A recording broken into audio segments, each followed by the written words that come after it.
Nearly 2 decades later, people still bring up 48 seconds of her life like it happened yesterday. A teenager stumbled over an answer on a pageant stage in 2007, and the internet has never quite let her live it down. What almost nobody talks about is how close that moment came to genuinely destroying her. Caitlin Upton was 18 years old, competing as Miss Teen South Carolina at the 2007 Miss Teen USA pageant, when a judge asked her why a fifth of Americans reportedly couldn't locate the United States on a world map.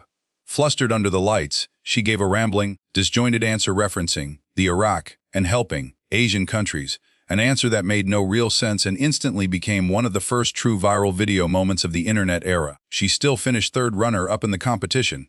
It didn't matter. The 48-second clip of her answer would go on to be viewed tens of millions of times, and Upton became, almost overnight, a punchline for people all over the world who had never met her.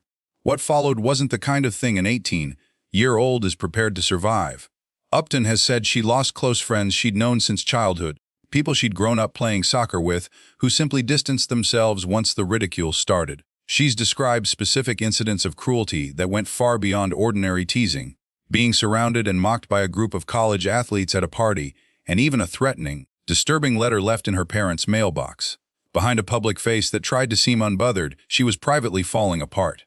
In a 2015 interview, Upton revealed that during the worst of it, she experienced real depression and had thoughts of suicide, confiding only in a small handful of people she trusted, including her fiancé and eventually her mother, rather than letting the wider world see how much it had actually hurt her.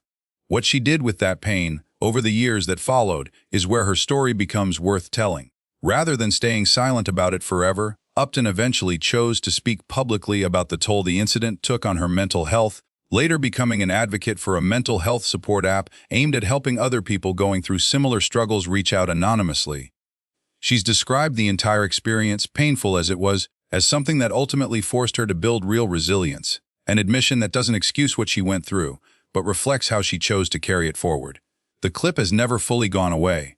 In 2024, it resurfaced again when a vice presidential candidate used it in a political jab, prompting Upton to break a long public silence and speak out directly against the resurgence of online bullying, pointing out plainly that she'd already said everything there was to say about it years earlier.